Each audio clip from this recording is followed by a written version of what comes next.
स्वागत है दोस्तों एम्पलीफायर टेक्निक में। ये आपके सामने एक QSC का एम्पलीफायर रिपेयर के लिए रखा हुआ है। इसमें प्रॉब्लम ये आ रही थी कि जैसे ही हम इसको ऑन करते थे, ऑन करने पर ये क्लिपिंग की दोनों लाइटें जल जाती थी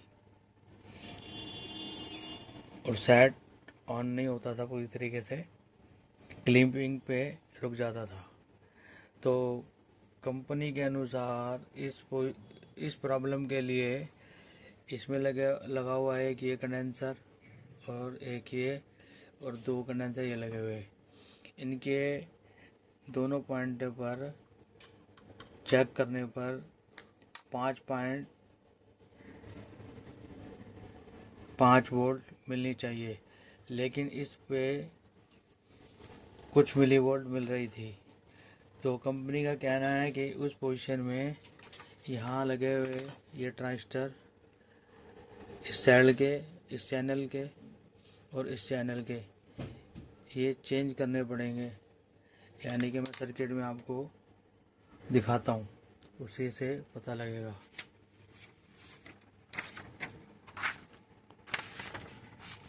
ये जो लगे हुए हैं ये चैनल 1 के हैं 6 ट्रांजिस्टर, और ये चैनल 2 के हैं, ये 6 ट्रांजिस्टर हैं, 6 इधर हैं।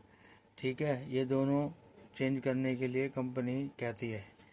और ये देखो, ये जो कंडेंसर लगा हुआ है ये वही कंडेंसर है जो मैं आपको दिखा रहा था। ठीक है, इस पर जो है ना 5.5 वोल्ट DC मिलनी चाहिए। अगर नहीं मिल रही है तो वो एम्पलीफायर प्रॉब्लम में है। तो उसको चेक करने के लिए Q23, Q15 और Q25 ट्रांजिस्टर चेंज करने पड़ेंगे, लीकी हो सकते हैं। लेकिन मैंने ये तीनों ट्रांजिस्टर निकाले, चेक करे, ओके थे। मतलब कंपनी के अनुसार भी प्रॉब्लम सॉल्व नहीं हो रही थी।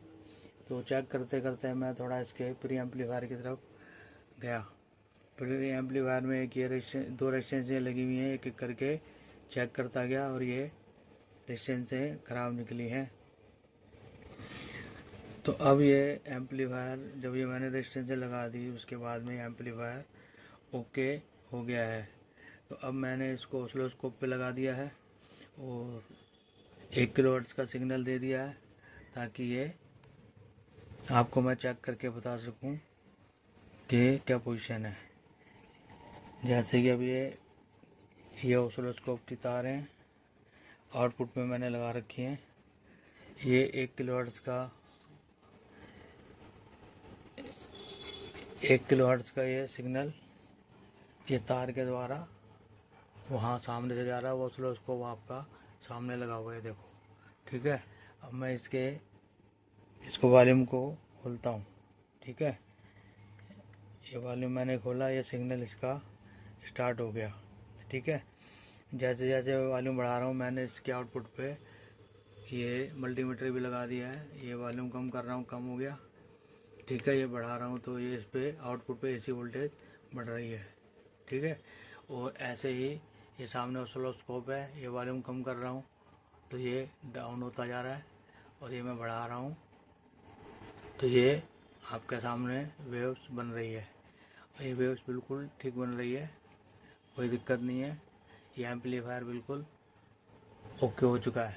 ठीक है, वो सामने एम्पियर मीटर है, ये ऑसिलोस्कोप है, ये आपके सामने मल्टीमीटर है, डिजिटल मीटर जिसमें 37 वोल्ट बता रहा है। अभी और मैं बढ़ाऊंगा तो और बढ़ेगी। ये देखो 46, 47 ये बढ़ती जा रही है। ये मैं इसको कम कर रहा हूँ, ये कम कर रहा हूँ, 16 वोल्ट रह गई, वहाँ से भी वो घट रही है। ये देखो। ठीक है, अब ये 1 वोल्ट .118 मिली वोल्ट 118 वोल्ट बता रहा है, और वो 0 हो गया एक तरीके से। ठीक है, ये बढ़ाया, ये घटाया।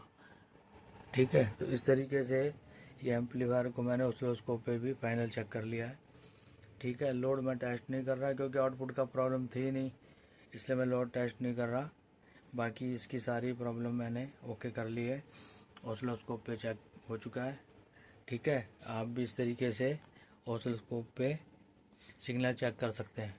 पहले जब मैंने इसको लगाया था तो लगाने पर इसका सिग्नल पूरी तरह से अच्छा वाला नहीं आ रहा था, तो मैं और इसको चेक करने लगा। लेकिन प्रॉब्लम क्या आई थी इसके अंदर, ये जो तार लगी हुई है इसमें यहाँ से एक अर्थिंग की तार इसकी ऑसिलोस्कोप पे निकली हुई थी तो ऊपर से ये ढक्कन लगा होता है ये, और वो पता नहीं लगा।